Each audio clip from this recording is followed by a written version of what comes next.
Et enfin, le 1er juin, c'était un sweep, c'est-à-dire que la 350 était top cover pour protéger des bombardiers qui venaient faire une opération au-dessus de la Belgique.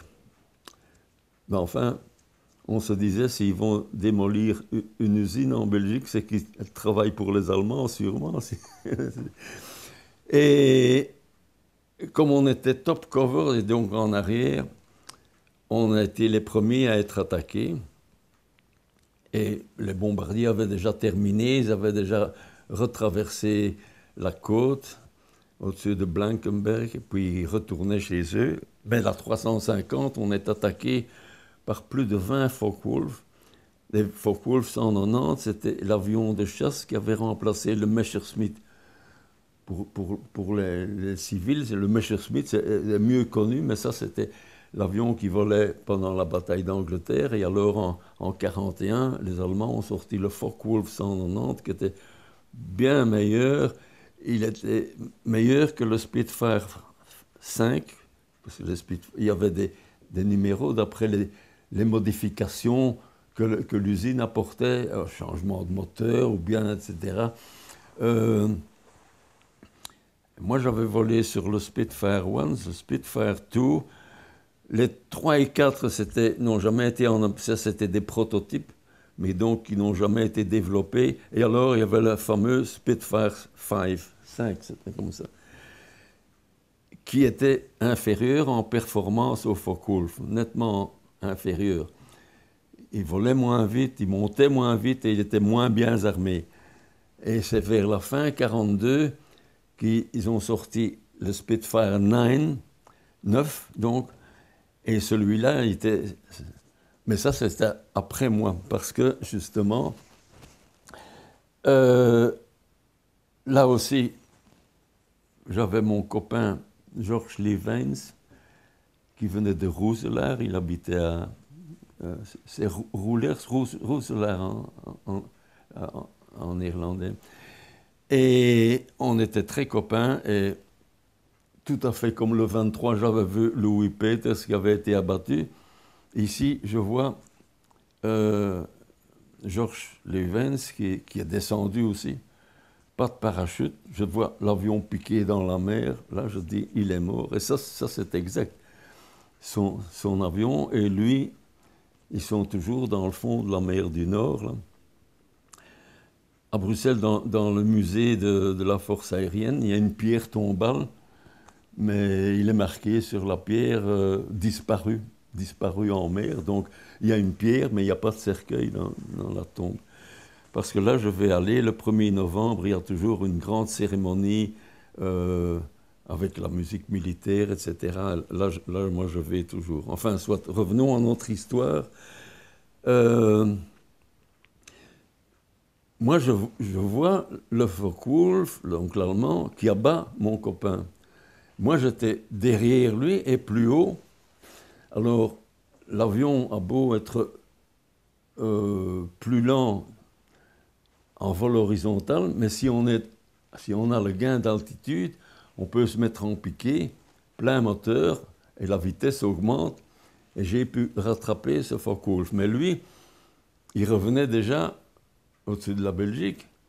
Et il semblait se diriger vers Wevelgem parce que je sais qu'en 1942, il y avait une escadrille de Focke-Wulf qui était basée sur l'ancien terrain où j'avais appris à voler, à Wevelgem. Et il retourne, mais évidemment, ça c'est l'instinct du pilote de chasse. Hein? On est en chasse, moi je dis je suis derrière lui, là j'ai une chance de le rattraper et de le descendre. Et effectivement, je le rattrape, je tire une rafale et il disparaît. Parce qu'au même moment, je regarde, vous savez, la tête d'un pilote de chasse, c'est monté comme sur un pivot. Hein. Il faut toujours, quand on est en combat, regarder au-dessus, regarder derrière, etc. Parce qu'effectivement, tout ça, ça prend plusieurs minutes à raconter. En réalité, c'est quelques secondes, moins d'une minute, et je regarde, et je vois 3 autres Focke-Wulf. Évidemment, on n'était plus très loin. C'est à côté de Wevelgem, c'est pas loin.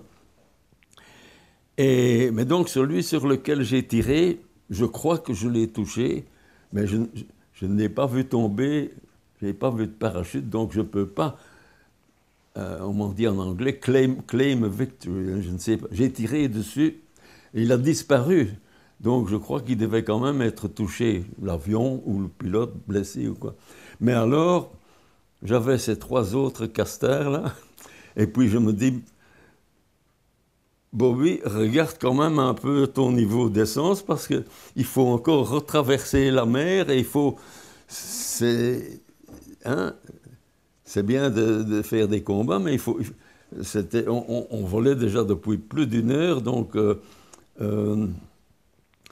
et c'est comme ça que finalement, ça a été une série de combats, de combats tournoyants, parce qu'il y avait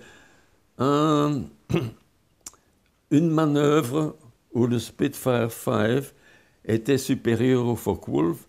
Ça, c'est si on se mettait en virage à la verticale et on tirait 5 G. Vous savez ce que c'est? Vous avez entendu parler des G, c'est la force centrifuge. Donc, on voit ça à la télévision aussi, les astronautes qui se préparent dans une cabine qui tourne, donc le nombre de G augmente.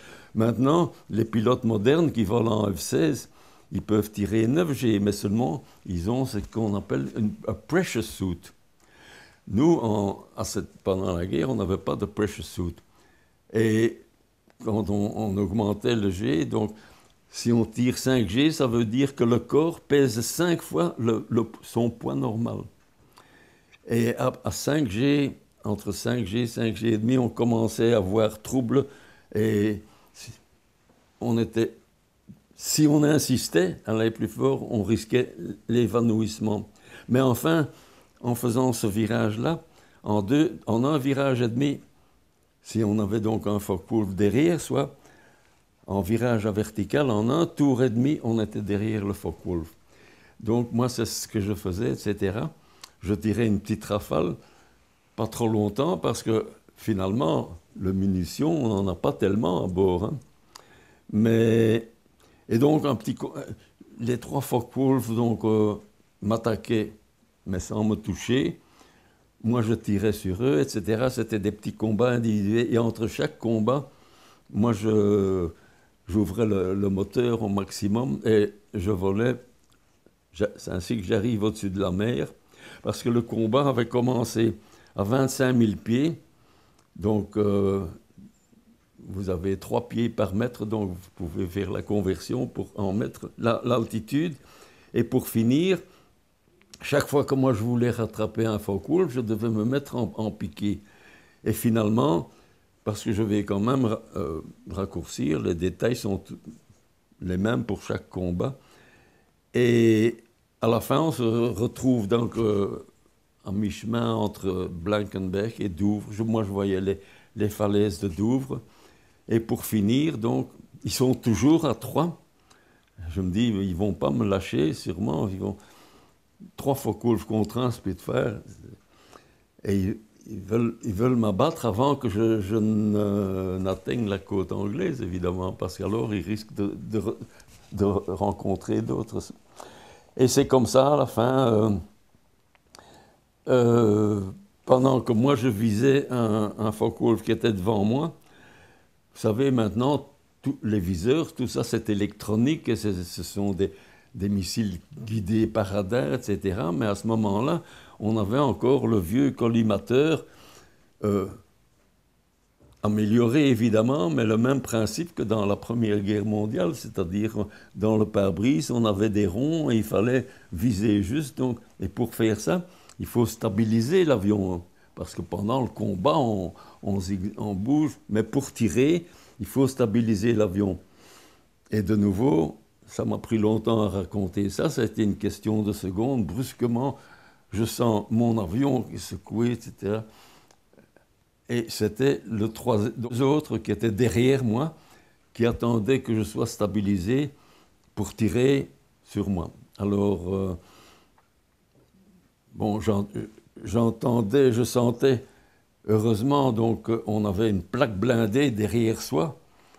Et ça, c'était bien pour arrêter des balles de mitrailleuse, mais pas un obus de canon 20 mm. Or, le Focke-Wulf avait, sur le Spitfire, il y avait 2 canons de 20 mm, le Focke-Wulf en avait 4, donc, etc. Et j'entendais, toc, toc, toc, alors on se fait tout petit. Mais enfin, justement, en quelques secondes, il y a un obus qui est rentré sur le côté et dans mon réservoir à essence et qui a explosé. Et en quelques secondes, mon avion était, une torche était en feu, etc. Et puis je me dis, ici, il faut sauter en parachute. Ce que j'ai fait. Mais donc, à basse altitude, quand la dernière fois que j'avais regardé mon altimètre, c'était 900 pieds. Oui, donc c'était moins de 300 mètres d'altitude.